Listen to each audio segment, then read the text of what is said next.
Magandang hapon sa inyong lahat, both here and with our online audience. So, we are here today for MSI at 50 lecture series. Today we will be listening to Professor Cesar Villanoy, and he is known by many people in different names. So, yeah, next slide, please. Maybe you know him. Some people call him as Bay because he comes from Bukidnon. That's how they call each other. And some people know him as, next slide please, K. Bakit kaya, no? So some of those who are new here were asking, bakit K? So bakit kaya? Next slide please. This might show you why. Kung hindi pa klaro bakit siya K, maybe the next slide when he was younger still will show you why he's K. So the translation in English is learning. And then some people call him, next slide please, Boss K. So he leads the Physical Oceanography Laboratory. And then he's been in many different expeditions. A lot of us call him Chief, Boss K, and this is his natural environment. So paiba-ibang dinadrive niya, whether it's a jet ski, it's our panata, or it's rubber boat. Next slide, please. So all of us here in MSI and those we collaborate with, everybody has probably worked with Kay. So that's how he is out there in the field, very action driven. Next slide, please. So anyway, Kay, Ito na yung medyo mas formal na introduction. So, Kay graduated in UPLB for his bachelor's in zoology, and then he graduated at the University of Sydney for his master's and Ph.D. in physical oceanography. So right now he is a professor in Marine Science Institute, and that has been so since 2005.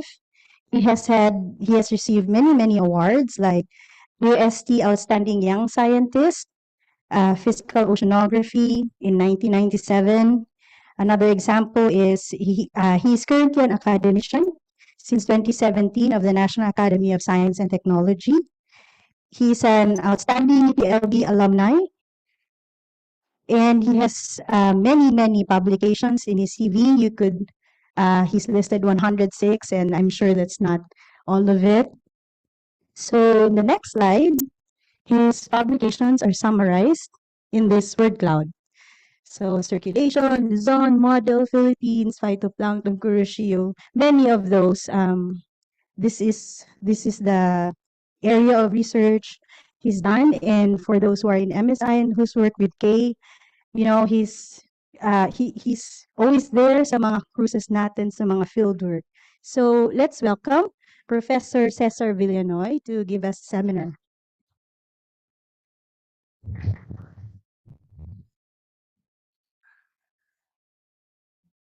Thank you, Caro. Pwede ba humingi ng pictures? Wala kasi akong pictures.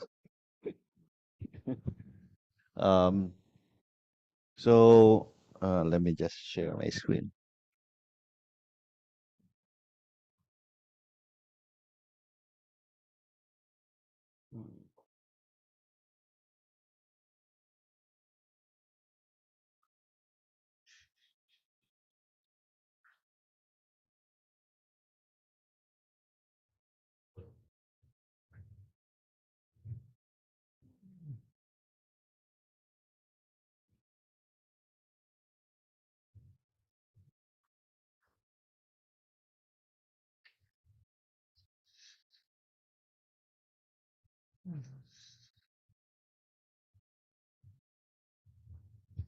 Paano matanggal itong, yeah, sorry.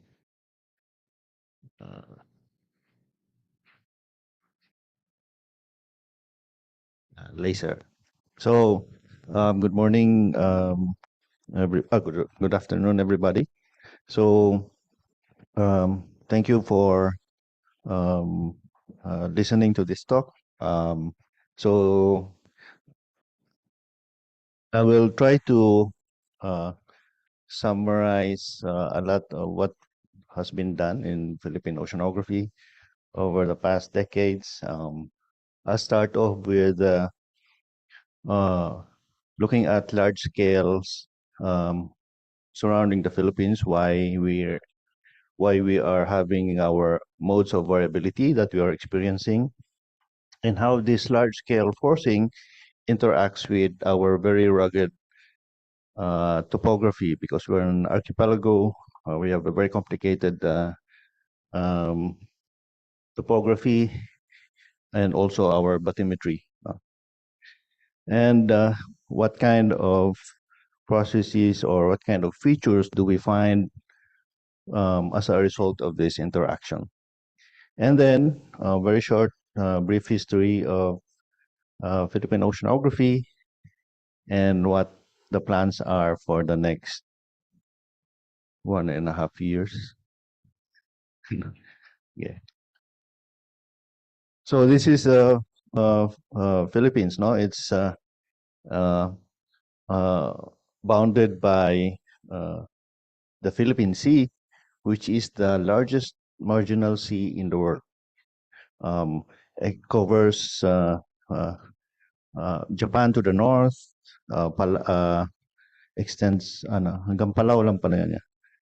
Marianas to the east, no? So sometimes may maraming confusion sa names na binibigay natin, lalo na water bodies east of the Philippines.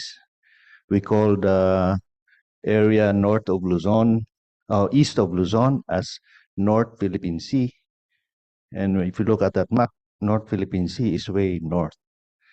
Um, Even the West Philippine Sea, um, if you look at international publications, the West Philippine Sea is that area east of the Philippines, no? So maraming confusion. So we have this large body of water to the east. Um, it also uh, part of the whole northern Pacific. And then to the west is the South China Sea, which is the largest marginal sea in the Western Pacific. So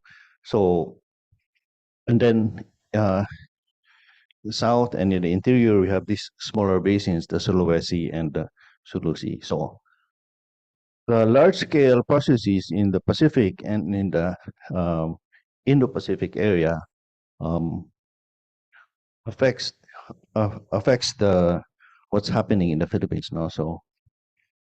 So we're very familiar with the El Nino La Nina cycle. So this is a Walker circulation.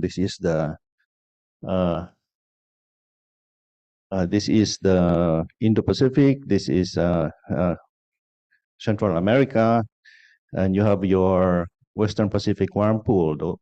So you have air over the warm pool rising, um, and air over the Americas descending. It's cooler, so you have a pressure gradient. So wind flows from east to west, and this is the trade winds. No, so that's a normal cycle. Then pag nagre-reverse yan, that's when we call El Nino. So we have this large convection cell, Walker circulation in the Pacific. We also have a similar convection cell in the Indian, and it's called the Indian Ocean Dipole. Very similar to El Nino, but since the Indian is a little bit smaller than the Pacific, yung effects niya is not as strong as El Nino. Superimposed on that is yung monsoons. Again, the monsoons is a convection cell between the Indian Ocean and the Asian mainland. So you have essentially three convection cells converging in this area.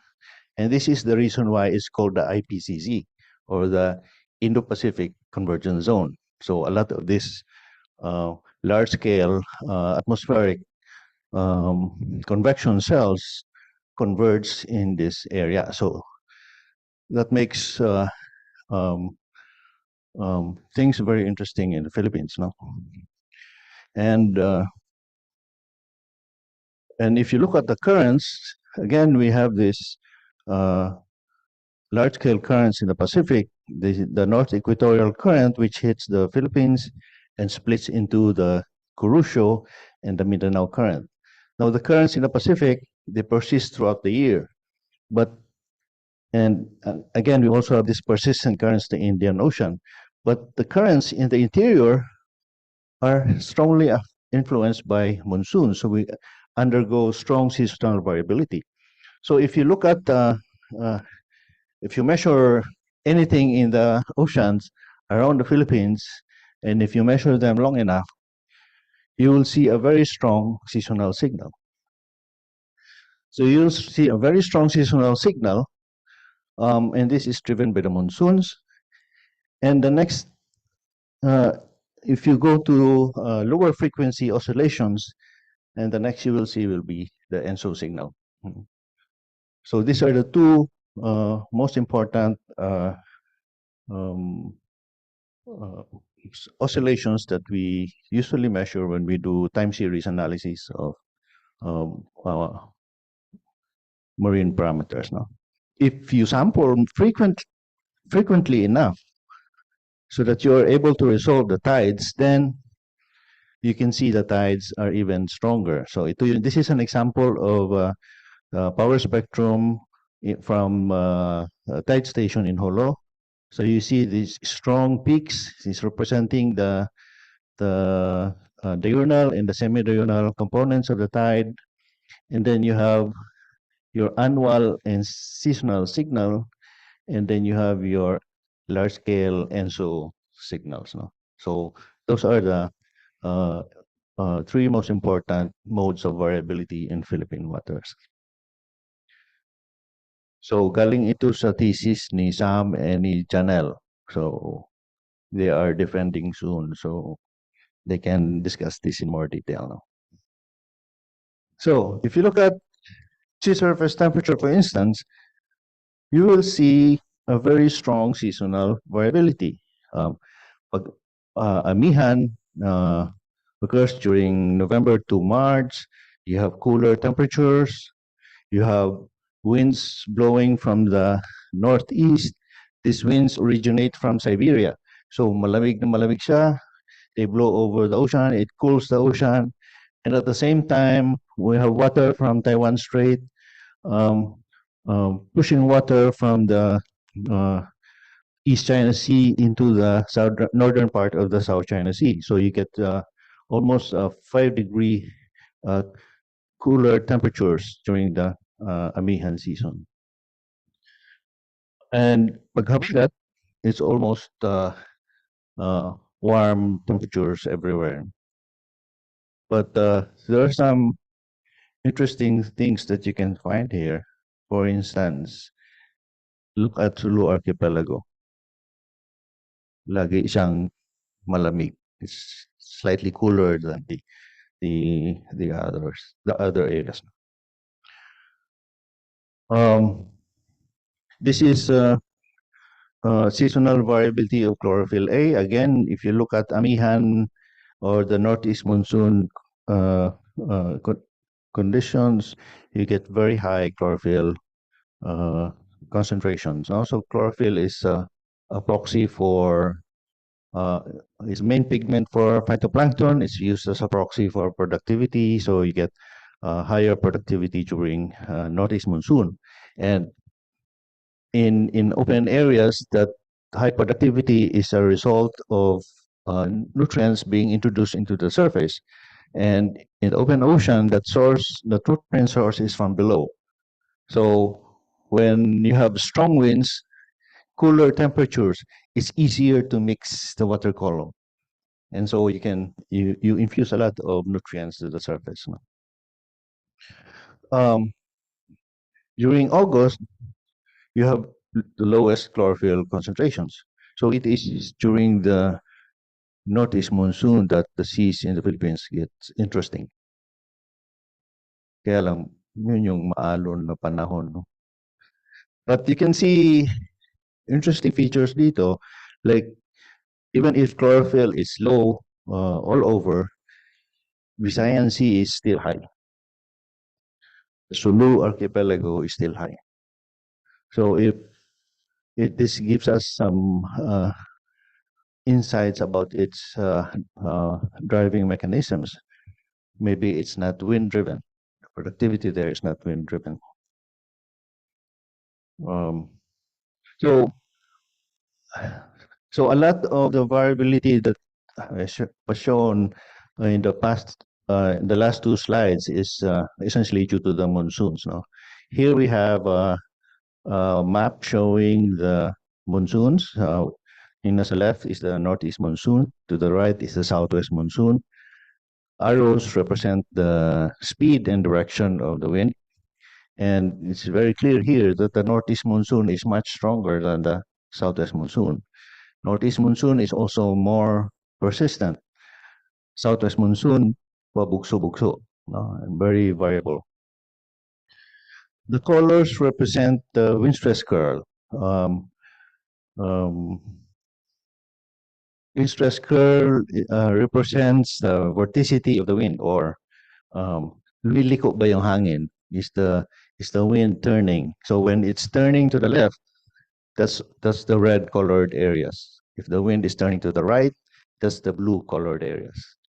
Anong significance ng wind stress curve? Red ang wind stress curve, or if the wind is turning to the left, that's usually associated with upwelling. Blue, you have downwelling. And you can see that during the northeast monsoon, halos puro pula ang nakikita natin. So, and hindi gaano sa southwest monsoon. So consistent siya with the chlorophyll maps. You have higher concentrations of chlorophyll during the northeast monsoon. Yep. what is also interesting is you can see during the amihan season, you can see along the west coast of the country, you have these alternating bands of positive and negative wind stress current. So, and this is a result of the wind passing through the passages between islands. So, for instance, in Luzon Strait, no, Luzon Strait is relatively wide, but we have Taiwan over here and Luzon. So when during the northeast monsoon, the winds in Luzon Strait are funneled. So no, they form wind jets because of the uh, uh, constriction by mainland Luzon and Taiwan. So they form wind jets, and when it exits the strait, it spreads out. No? So when the wind exits Luzon Strait, this part here turns to the left. So this is what produces this red positive wind stress current area. So every time you have a strait and you have a wind jet, after the wind exits the wind jet, one side goes to the right, the other goes to the left. So you have a blue part and a red part.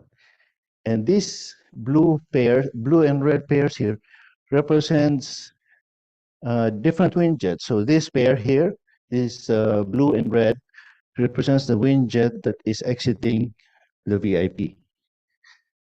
This one is the wind jet exiting the strait between Mindoro and Panay. And this one is between Panay and Negros. No? Um, so this is large-scale winds interacting with local topography, producing local features, and which may be significant for biological systems. Pagkabagat, wala masyadong nangyayari. So, so this is an example of a close-up. This is in PhD work ni Cha Repolio, and this is Panay. Um, she installed HF radars along the west coast of Panay, along the stretch of Antique, and measured currents. So these are actual currents, surface currents, and you can see the formation of uh, uh, counterclockwise eddy because of the wind jet blowing through the strait between Panay and um, Mindoro. So ito yon, ito yung Panay. So you have a wind jet forming this positive wind stress curl. So the positive wind stress curl, this is cyclonic winds also producing a cyclonic eddy. So wind stress curl is one of the important mechanisms for generating mesoscale eddies. So again, close up of those wind stress curl and the upwelling of Zamboanga of the northern Zamboanga Peninsula is also associated with the northeast monsoon and a positive wind stress curl along that coast. So ito yung master's research naman ni Aiko. She mapped out mesoscale eddies. This is a composite of mesoscale eddies over, I don't know, ilang years to? 25 years. No? And red dots represent cyclonic eddies. Blue dots represent anticyclonic eddies. And you can see kung saan yung red na wind stress curve, that's where you find the cyclonic mesoscale eddies. Kung saan yung blue na wind stress curve, that's where you find your anticyclonic eddies. And it forms this westward bands. No, you have these bands flowing towards the west, puro yan pula, and then below it, puro blue, and then puro pula. So this represents the path that the eddies take. No, so these are we haven't done a lot of studies about the eddies, but these are very important features because it can entrain materials, can train heat or fresh water or larvae, and and it can be since these eddies are all moving towards the other side of the South China Sea. So if you look at the eddies all around the country, the ones in the west are the ones that are newborn eddies, because most of mesoscale eddies they only move towards the west. No, so the ones in the west of the Philippines are newborn eddies. The ones on the right are eddies that are decaying or are dying because they came from further east.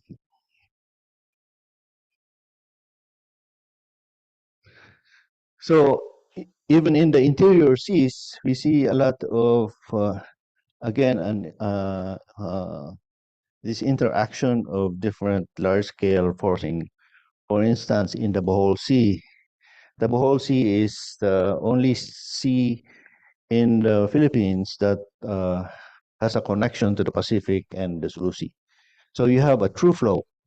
So you have a current that flows from Surigao to southern Negros. You have winds also that flow through the Bohol Sea as a jet. Um, um, you can see elevated chlorophyll at the embayments. This is where Agusan River empties. This is the largest river in terms of discharge. We also see in Macalar Bay, we have the high chlorophyll also because of Cagayan and Tagoloan River. You have this high chlorophyll here because of the Zamboanga upwelling. But if you look at Camiguin, we also see this tongue of high chlorophyll. If you want to know what causes that, come back on February 9 for Janelle's defense.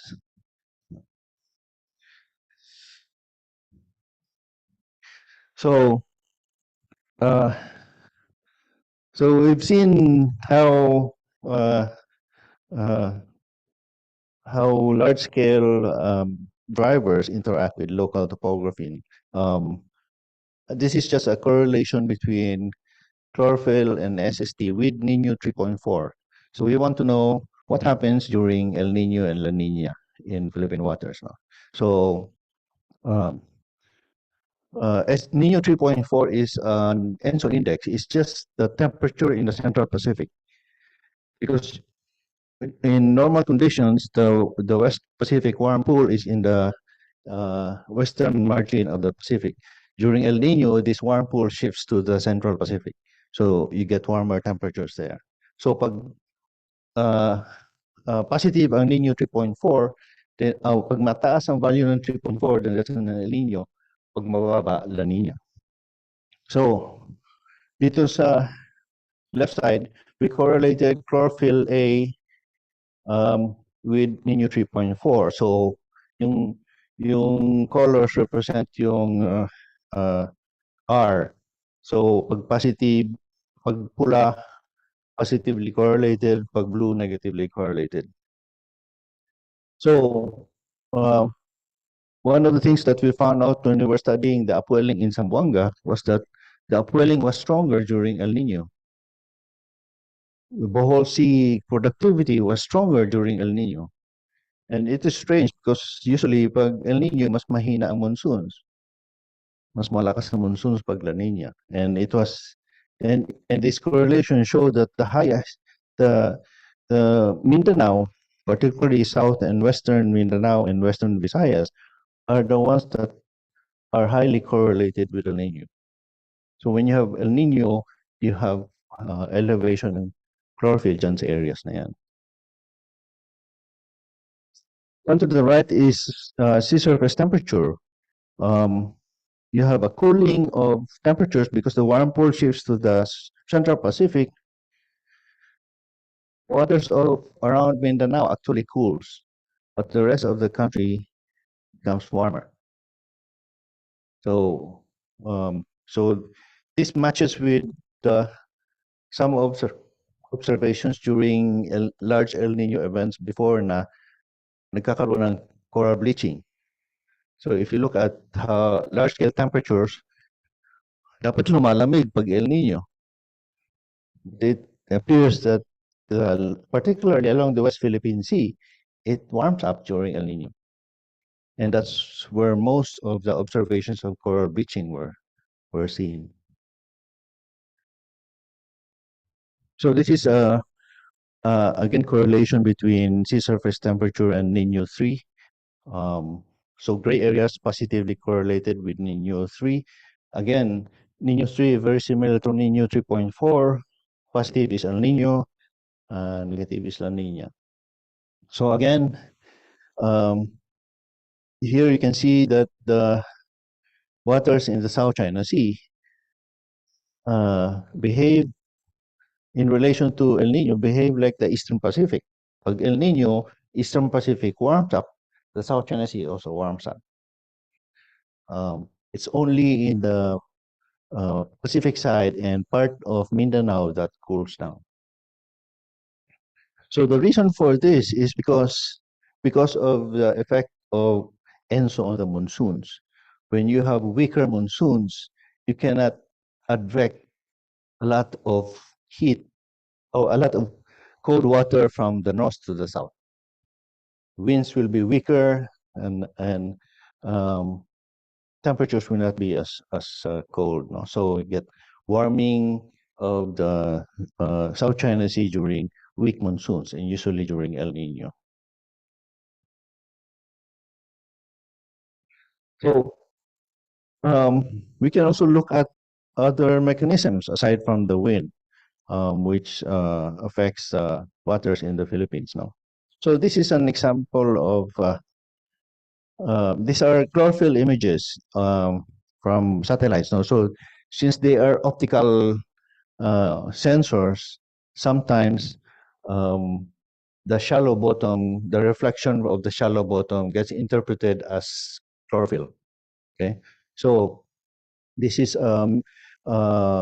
chlorophyll concentration during July, climatology. So to get rid of the effects of this bottom reflection, we can go through the whole data set and calculate the minimum chlorophyll concentrations. And that would represent your bottom reflection. So ito yung minimum chlorophyll concentration. So if we subtract this from here, what you should get are uh, kasi ito yung during the year, this is the lowest chlorophyll concentration that you get. No? So if you subtract this from here, that should remove all the effects of bottom reflection. And this is the difference between these two. Again, you will see the Visayan Sea and the Sulu Strait. So the Visayan Sea, why chlorophyll is always high in the Visayan Sea, is now part of ICO's Bismo project. So she's trying to understand why the Visayan Sea is always remains high in spite of not even very different from the neighboring basins now.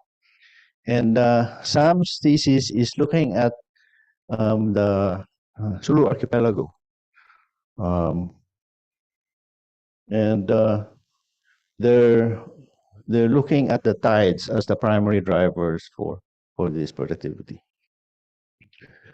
We also looked at, you can also look at where the other, where some of the other productive areas, where do they get their nutrients? So here we just correlated SST versus chlorophyll. Usually in upwelling driven areas, you have high chlorophyll and low temperature. But here we plotted, if you look at those red areas there, these are the areas where you have high chlorophyll with high SST. And you find them along the west coast of Luzon, in Guimaras, along the southern part of western Mindanao. No? So these are the areas that are highly influenced by riverine sources of nutrients. So how to explain what's happening in the Sulu archipelago? So these are some tide charts of Bolinao, Cebu, and Legazpi. So here you can see Bolinao. This is one day, and dark area is nighttime, white area is daytime. So that's one day. And you can see you get one high tide, one low tide a day. Okay. Legazpi, so Bolinao faces the South China Sea, Legazpi faces the Pacific. Pacific, you get semi-diurnal tides. So in one day, you get two high tides, two low tides a day. Oh, sorry. Cebu, which is somewhere in the middle, you get a mixture. You get uh, parang you get uh, two high and two lows, but they're not equal. No, one high tide is much higher than the other one, so it's a mixed tide. No, and this is uh, uh, because of the different tidal characteristics of each basin. This is a map of the M2 tide amplitudes. M2 meaning the principal lunar tide, semi-diurnal. No, so the subscript represents whether it's a semi-diurnal tide. Pag 1 ang subscript is a diurnal tide. So blue means low amplitude, red high amplitude. And you can see that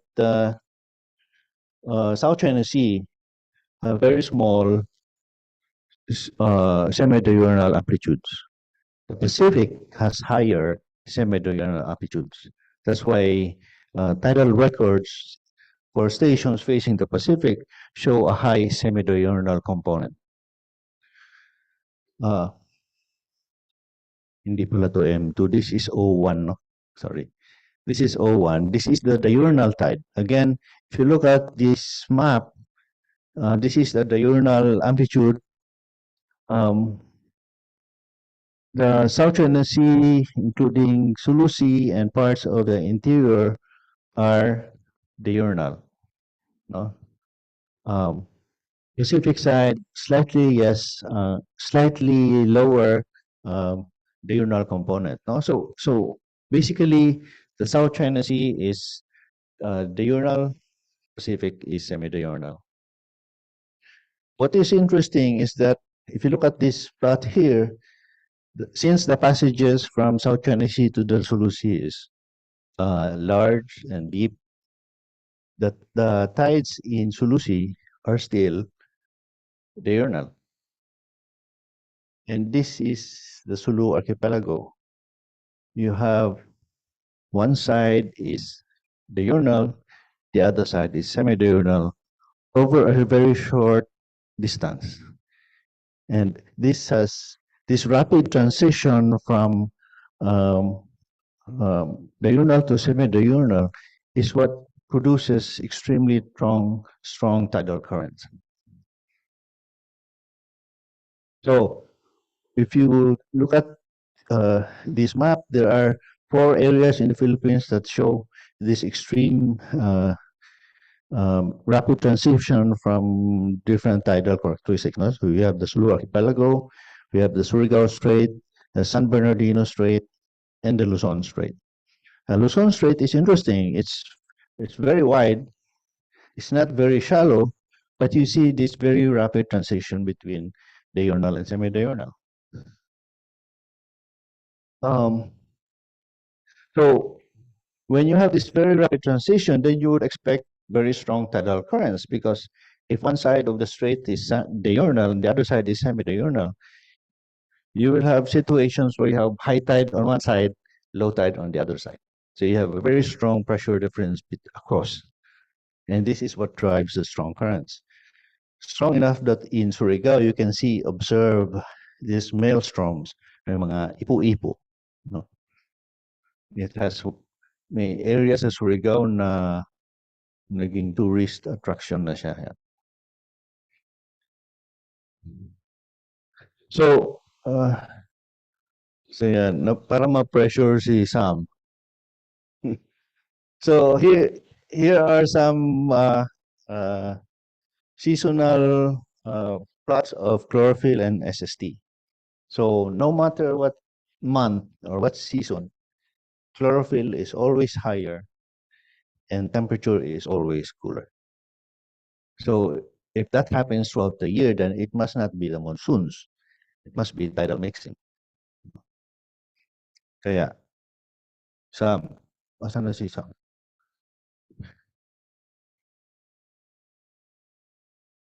So the other effect of currents flowing over very shallow topographic seals is the formation of solitons or nonlinear internal waves. No, so this is an example. No, so this is an wave tank, and the wave tank, the water fluid inside the wave tank is made up of two types. No, a clear low density layer and a deeper colored, yung colored blue na more dense. No, so hindi sila nagmi-mix. You have this interface. Okay. And you have this seal, this topographic seal, and the top of the seal is roughly where that interface is. And that's what happens in the Sulu archipelago. The thermocline is found just at the same depth as the Cebu Passage, yung seal sa Cebu Passage. And it produces these internal waves. No? They are similar to the waves that we see at the surface, but they are much larger. They have much larger amplitudes. No, at the surface, siguro we see waves 1, 2, 3 meters, but the internal waves in the Sulu Sea can have amplitudes of 150 meters. So it's oscillating over very large distances,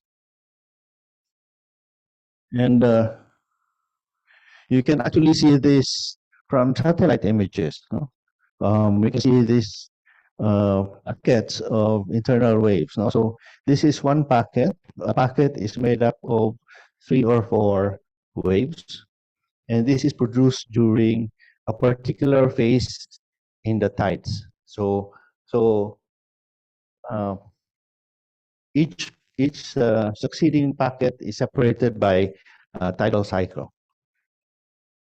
Um, so from the shape of the wave fronts, you can actually determine saan siya nanggaling. And uh, if the sea is calm enough, you can actually see yung surface nitong individual waves. You can see that as a band of rough water na may white caps. No?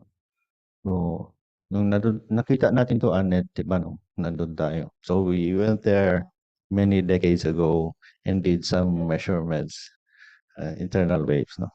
So, a very interesting phenomenon. A lot of divers in Tubataha. So, when we were able to do some surveys there, and alam sa corals, di ba, magle-lay ka ng transect. So, pagbaba, pag-lay ng transect, salubog mo yung agos, so hirap na hirap ka. Nung i-reel in mo na yung transect, salubog pa rin yung agos. So, within 1 hour, bumabaliktad yung agos. So, it's definitely not tides. No? And the period between waves dito is 1 hour. So this was one of the things that we looked at when we brought the wave glider to Tubata under the shared project in Lacaro. So the wave glider has a ADCP and it can measure currents up to 100 meters. So nirelease lang to and then paikot-ikot na siya for several days. And yun nga, may kikita nga signals ng internal wave. So from tidal records, you can actually compute how long it would take for internal waves generated in Cebu to reach to Bataan. And ito yung mga arrows na yan, itong mga stars na yan. So yun yung predicted times. And yung yellow spots dito, this is from a wavelet transform analysis. Ito yung mga periods na, ito yung mga times na malakas yung 1 hour na cycle. No? So, you're thinking na this could possibly be internal waves. We also deployed thermistors, temperature sensors lang. We deployed them along the south reef of the South Atoll. And we deployed them up 10, 20, 30, 35, 40 meters. Hindi na kami makababa ng more than 40 kasi nag-scuba dive lang. What is interesting is that the blue is your 10-meter thermistor, no? Ito yung temperature niya, yung blue line dyan.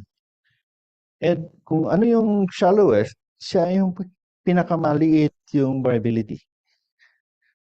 If you go deeper, mas it will fluctuate yung temperature. No? So, could be internal wave action. There are times na all the thermistors from 10 to 40 meters tulad nito measure the same temperature. Meron ding times na magkaiba sila. Sa coral reef monitoring, usually 10 meters yung depth. Pero there must be something more interesting beyond the 10-meter depth, no?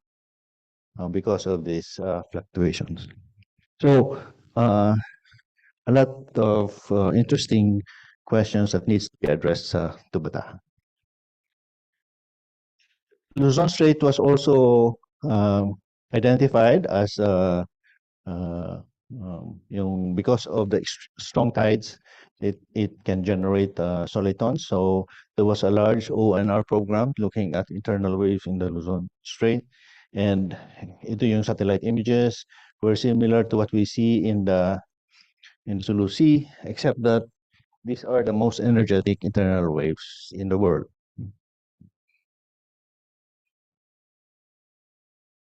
So yun. So I'll just briefly discuss some of the early expeditions and the start of oceanography in the Philippines. Ito yung mga early expeditions. The Challenger, it's very a British expedition which lasted 4 years, went around the world.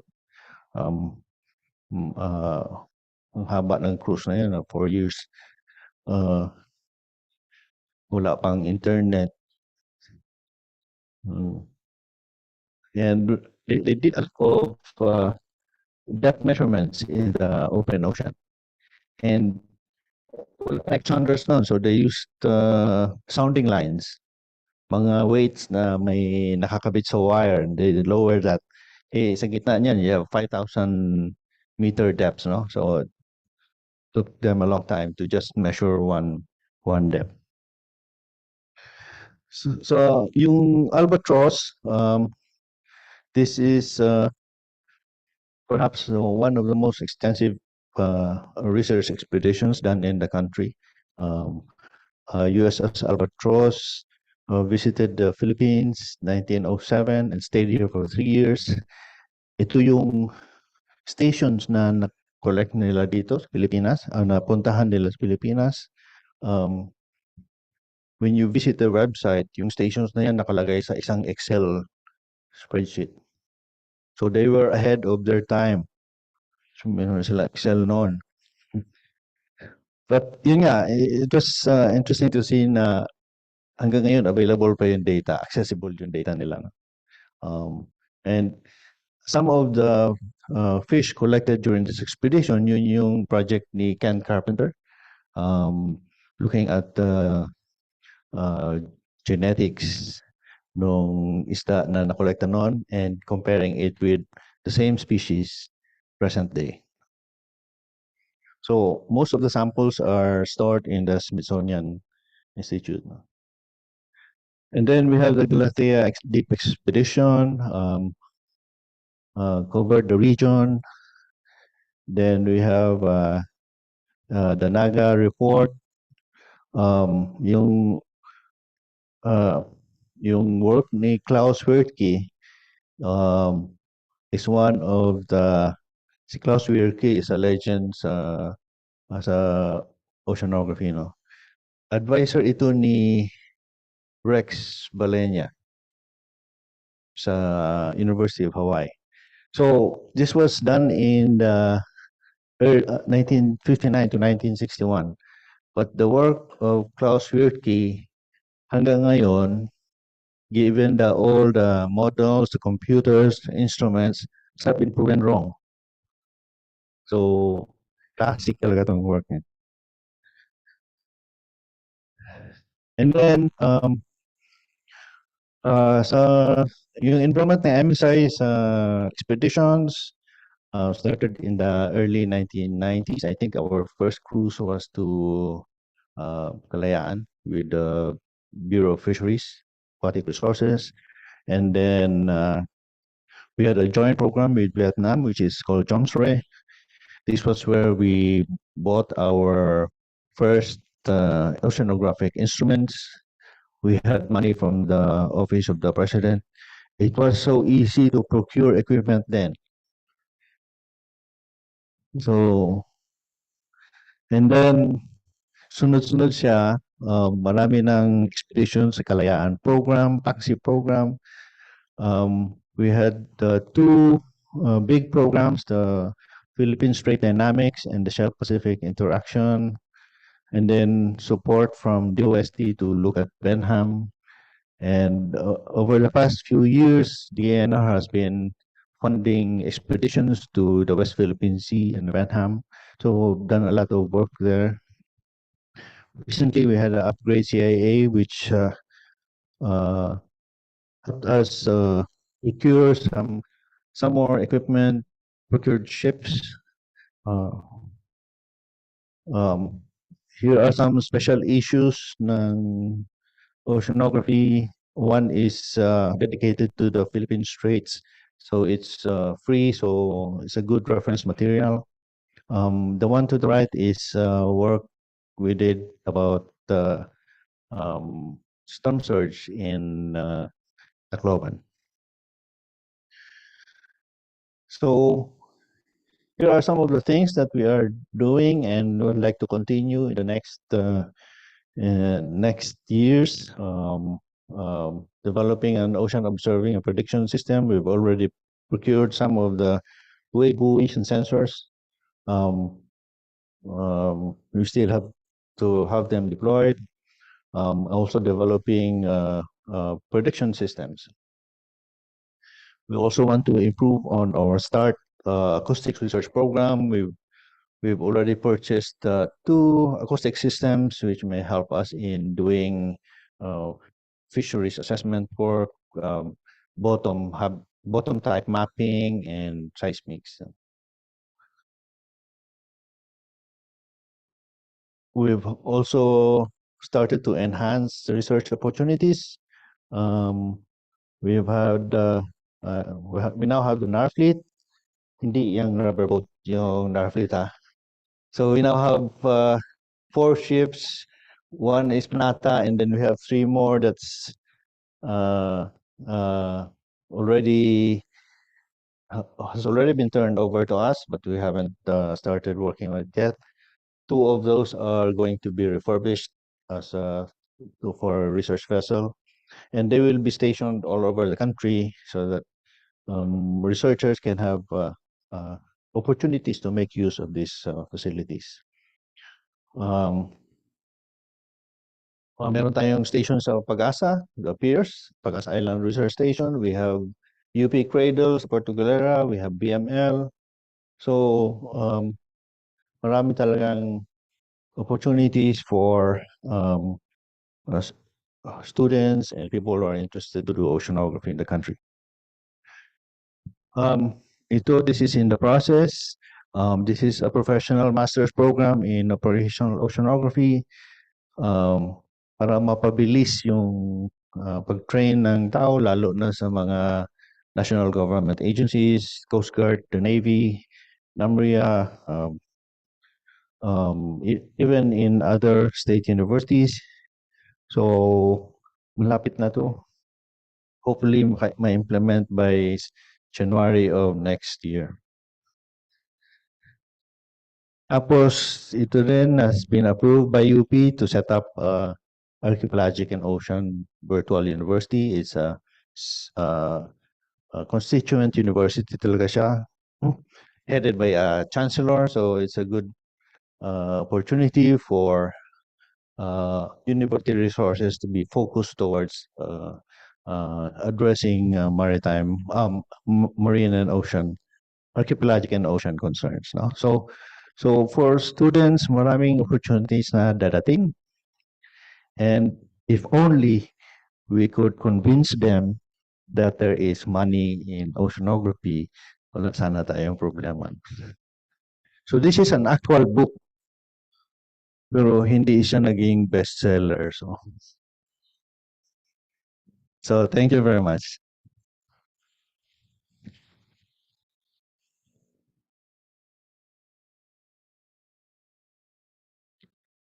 Thank you very much, Kay. Do we have questions from the audience?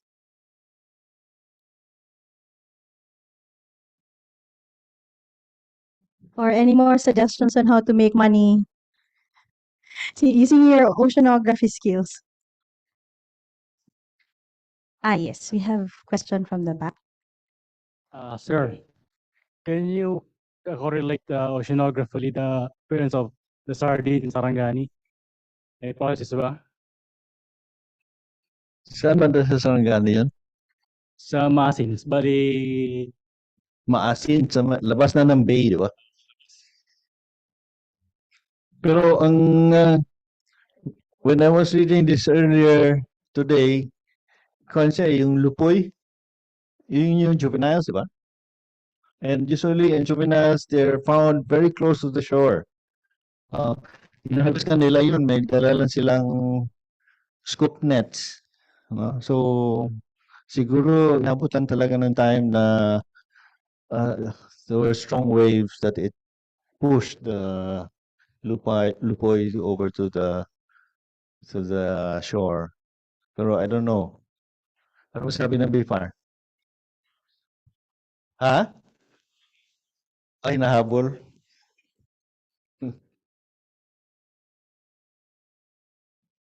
Okay, we also have question online from Mars Briones. So, maraming salamat, Dr. Villanoy. I am wondering about the 17th century Jesuit priest Alcina described as a particular series of waves in Leyte at Samar. To quote the translation of his work, these are choppy waves of the sea which unite one with the other and eruptions of water. These often fill the vessels with water and cause them to founder. Many of the navigators do not know or even take notice of them. At times, they bring up large rocks which they tear out from below in the whirlpools and rapids. So, end quote. Alcina says the natives call these waves karankan. Is karankan a term you have come across in your research, and could it be related to the intense tides at San Juanico Strait?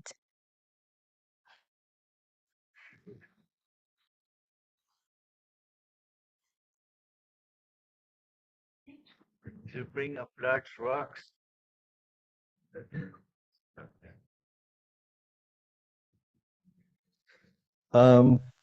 Siguro kasi when in the ocean, waves can come from different directions. No? They they they conserve a lot of their energy, so they can travel very large distances. So even if they were generated 1,000 kilometers away, pwede pa rin siyang dumating. And if you have different storms, this can produce different waves that come from different directions. And when these waves meet, they can interact with each other. They can, kung yung crest ng isang wave coincides with the crest of the other wave, that can increase their height. Kung crest mag-interact with a trough, that can cancel their heights, no? So so you would really get instances where you have um, periods where you have extremely large waves, and sometimes if they're coming from opposite directions, you can produce standing waves. So I've seen this out in the open, um, where you have similar waves but moving in opposite directions, interacting, and you produce standing waves. So waves that just move up and down. You don't see them moving horizontally; they're just moving up and down. No? Ano yung isa? Pero yun, I don't know if you've seen a tidal bore. Um, marami yan sa mga rivers sa China, these large rivers, these long, large rivers with very flat bottom. Pag pumasok yung tide, they come in as a tidal bore. So it's like a wall of water that's just moving upstream. Um, we've seen similar situations like that in San Bernardino, na nag-sampling kami and then pa uwi na kami, biglang may wall of water na nasa likod mo humahabol sa iyo. So, fortunately, mabilis yung aming boat. Hindi kami nabutan. But in areas where we have strong tides, that can happen. Definitely in San Bernardino, we've seen examples of that. But they're more common in long, flat bottom rivers.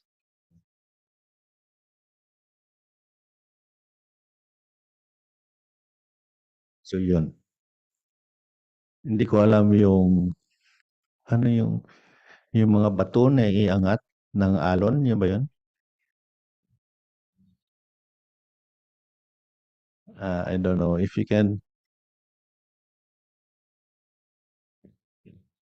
So the next question online from anonymous attendee.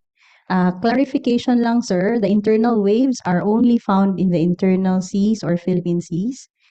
And also for How far are they?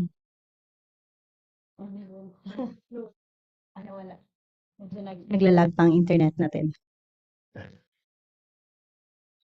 how far are they from the coast? No, internal waves can occur anywhere as long as you have the right conditions. No, you can have internal waves in the middle of the Pacific. How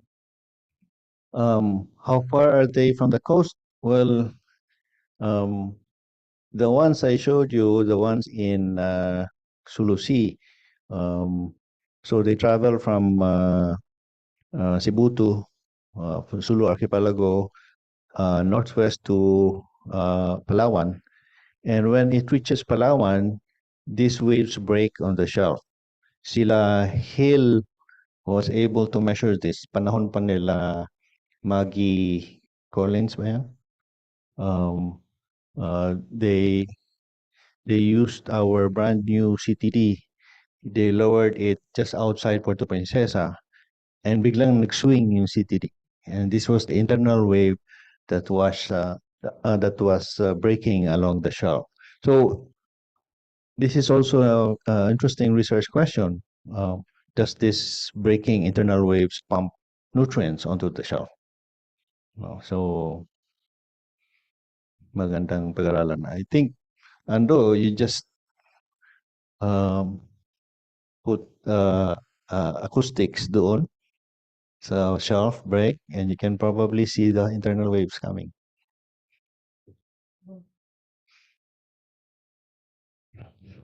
Okay, the next one. Are there much coastal current studies in the Philippines? Not enough. So, yun nga, we hope that we can develop oceanography programs in the other state universities as well. No? So, kasi hindi kaya. Sa ngayon, we have very few oceanographers. Meron ba tayo in question inside the room? Yes, Ma'am Annette. Thank you, Bossing. Just thinking ahead in the future, though. So, with the advent of AI, diba, and all of the technology tools, ano ba yung pinaka-strategic? Kasi obviously it's very expensive, oceanography, but the advantage is there's a lot of data that's available. So aside from the classical, and I think we need to go to the sea. Siguro kaya we should start linking up with people who are doing models, mathematical models or the AI. So mas mabilis, no, natin. I mean, of course, there's satellite, ang dami nang lumalabas ngayon na data from that. So baka that's also one challenge for the next generation of oceanographers. Kasi mabilis na yung change eh. Diba? I say decades ago, we were looking at the internal, it's like 3 decades ago. And since then, the rate of development in oceanography, marine sciences, because of the equipment and now computational science, has gone in leaps and bounds. So yung mga magagaling dito sa big data analysis and ano, baka that's also a way. And the practical oceanography, of course, we need it for the, like you said, the people, the Coast Guard, the ganyan. But we need, scientists. We need oceanographers who will be oceanographers in the future because yung Philippines nga is a fantastic, di ba, yung laboratory. It's a fantastic natural laboratory. So, yun lang. So might there be, the young oceanographers here fascinated with what's been done a century ago should be looking forward to a future where you're using AI and satellites and looking at finer scale things. Ang feeling ko nga the future oceanographer is a desktop oceanographer na eh. Kasi ngayon, you see a lot of autonomous robots doing the measurements. In the you've heard of the Argo program. There are thousands of floats measuring ocean parameters. No? And this came about kasi when you're doing prediction models, the only real-time data that you can get are the ones from satellite, and the satellite only gives you surface values. Wala ka ng interior ng ocean. So that's why marami nag-push ng Argo program. And it's cheaper than sending ships out. So, yun nga, with technology, you get smarter instruments that can do the work for you. So yun, yung mga hindi na kayo lalabas sa dagat, nasa office na rin kayo.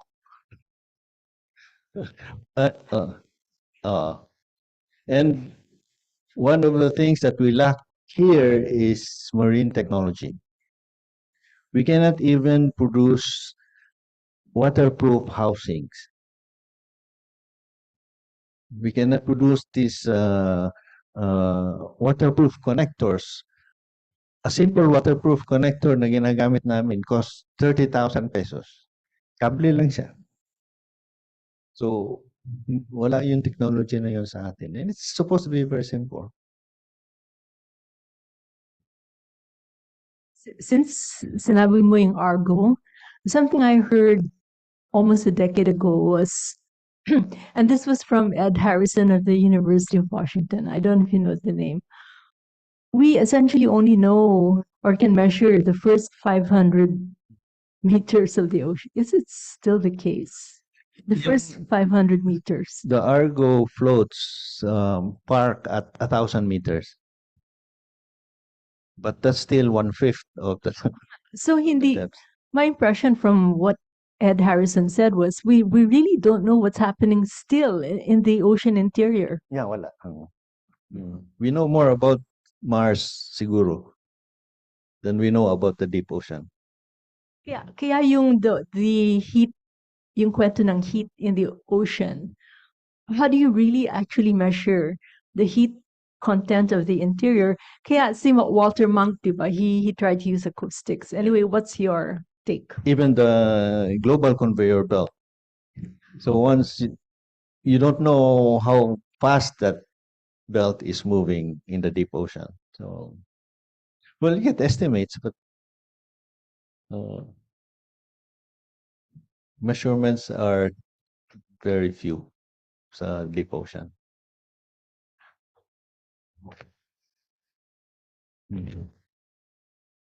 Even we don't even one of the things that kasi yung like sea surface temperature is very technology for measuring sea surface temperature from satellites is very well established, no? Pero very difficult to measure salinity from satellites. They have a test experimental satellite now. It can measure salinity, but at the resolution of 1 degree. So hindi mo makikita yung mga plumes ng rivers. Yan. So maraming challenges, but mabilis din ang development ng technology sa oceanography. So maybe that's where the money is. Technology.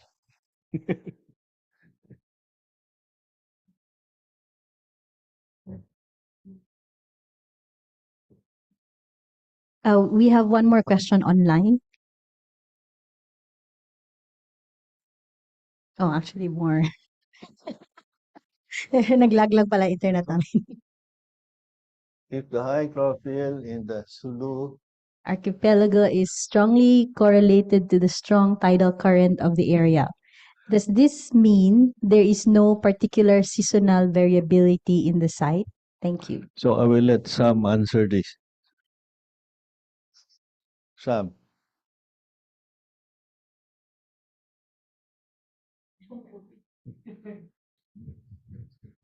May you please repeat the question?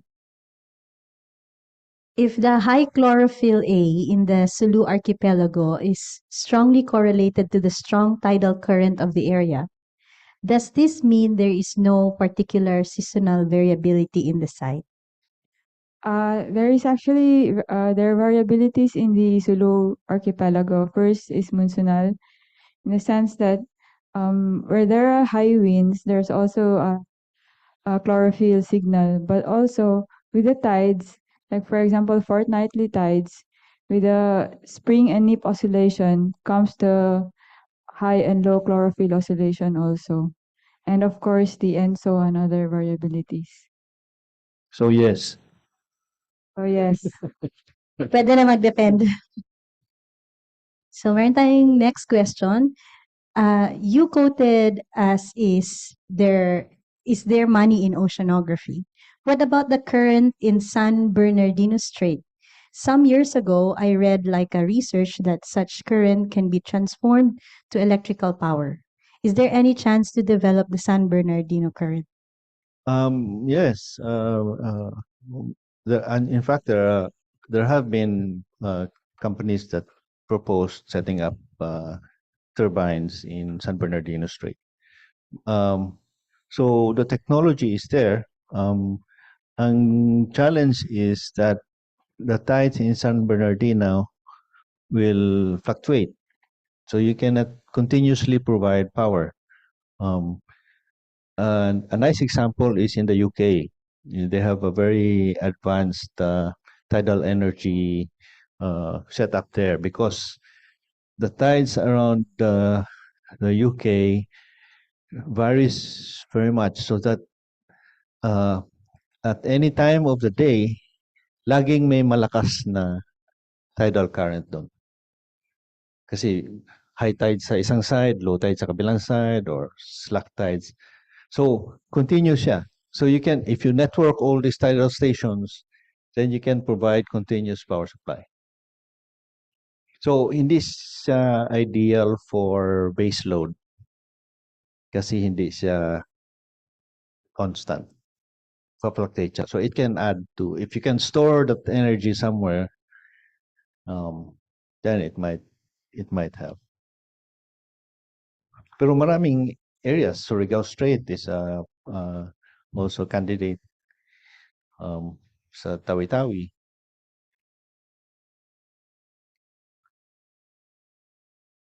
So the next one is, how can we say that currents in a bay is tide driven or wind driven? Well, you look at how fast it changes. If it changes in a matter of few hours, then it's probably tidal. Kung very regular yung pag-change niya. So tides are very easy to predict. No? Even the currents are very easy to predict. So very easy to detect whether they are tide driven.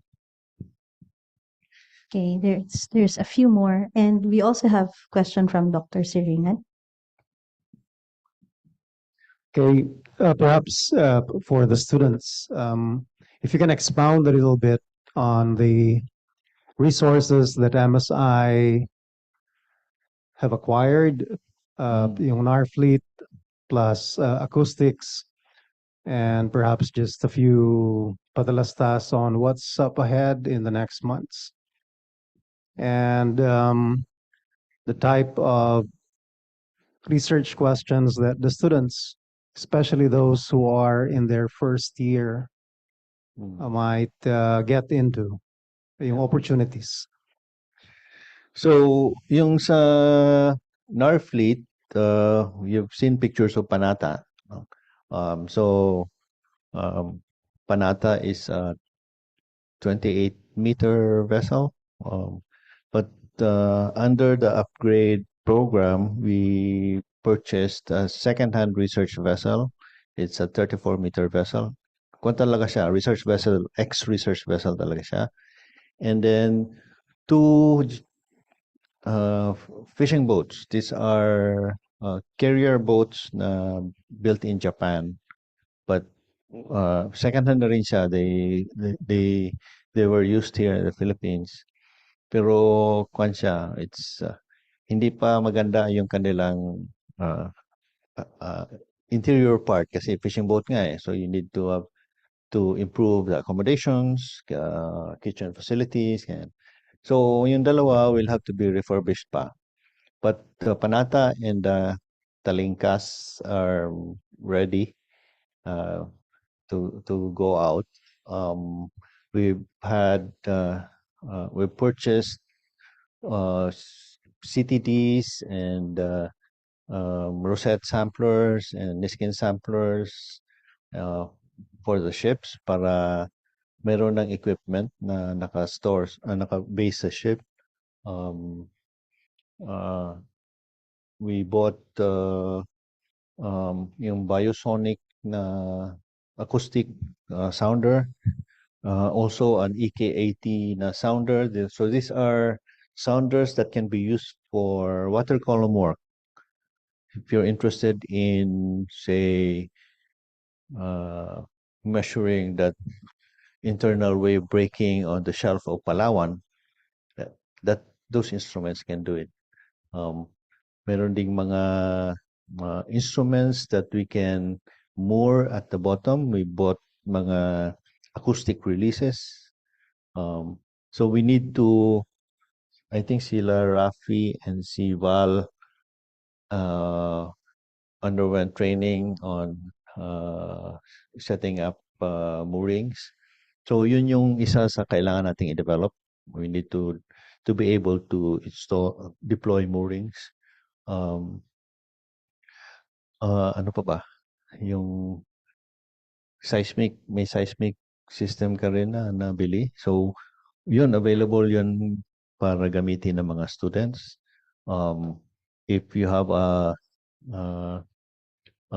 study in mind that can ride on any of the other cruises na nakaschedule, we will have a workshop tomorrow to discuss plans ng ship. So once those plans are firmed up, pwede yun i-announce, and kung gusto ninyong sumingit yung study ninyo sa ship, then that can be arranged. No? So wag nyo lang masyadong gawing ambisyoso yung mga proposals nyo, ha? Something that you can do in a year. You can do and write up in a year. You know? siguro ipatalastas ko, no? Irene purchased a sediment trap. It's an automated sediment trap that can be deployed at sea. You can leave it there for several weeks. So kung interesado kayo sa particles settling down through the water column, meron ding ganong gamit, no? May kasamang acoustic release. So dalawa yung sediment trap, one for shallow water, less than 30 meters water depth. The other is for deeper water depths. Then for the acoustic system, the EK and the yung 120 kilohertz, 16 kilohertz, and 48 kilohertz. The 120 can be used for fisheries. The 16 and 48 can be used for water column stratification studies. If you have, say, a nephaloid layer or a mid-water sediment particle na concentration, those can be imaged acoustically and therefore your sampling can be targeted. Yung deep chlorophyll maximum, hindi mo na huhulaan using acoustic system because then you can identify it and so you can then sample the DCM kung nasaan siya mismo. So those equipment are now with MSI and we hope to use them soon during the upcoming cruises. Wala pa tayong unboxing. I-unbox na within this week yung EK na system. Tapos si Deo also has the cytobot. So parang flow-through system siya and it can identify kaagad ano na yung mga plankton na dumadaan. So imagine that on a ship and while the ship is moving, you're sampling the surface waters, nabibilang na yung plankton. No? So you can do a lot of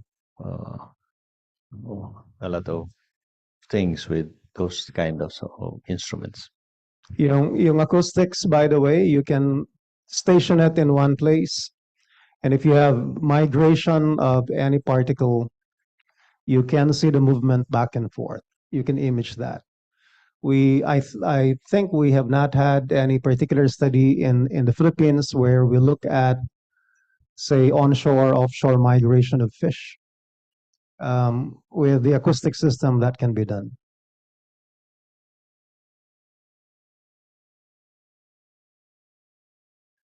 Okay. So those instruments are expensive, so you have to spend money to make money.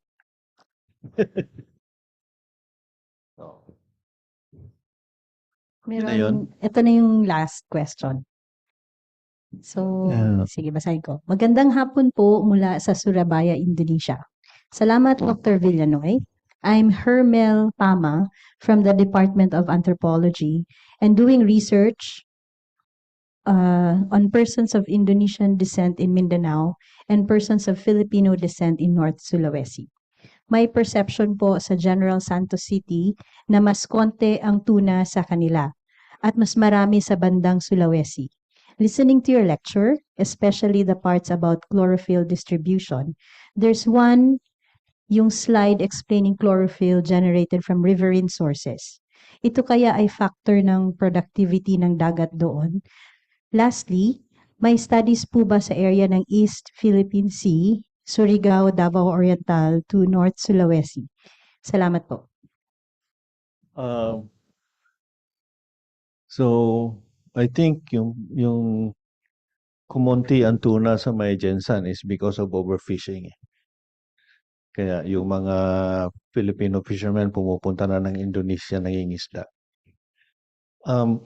But with regards to studies, we haven't done a lot of work sa Sulawesi. And it would be nice to have some collaborations with the Indonesians to study the Sulawesi Sea. So mataas ang productivity ng lalo na yung northern part ng Sulawesi. Sulu Archipelago, part nun. Sa Surigao and Davao Oriental, we did a little bit of work dyan sa Mindanao current area.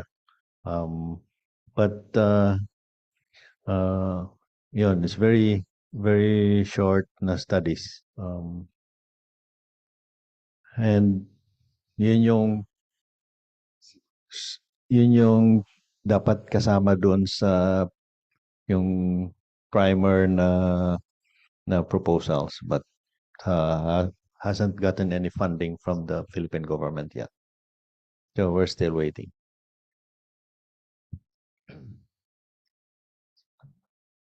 Yun. Okay, so meron pa bang tanong? It's 3:23. I think a lot of people here would like to have some merienda. So meron tayong merienda dito sa labas. So we thank you, Professor Villanoy. Thank you very much for this seminar. Thank you.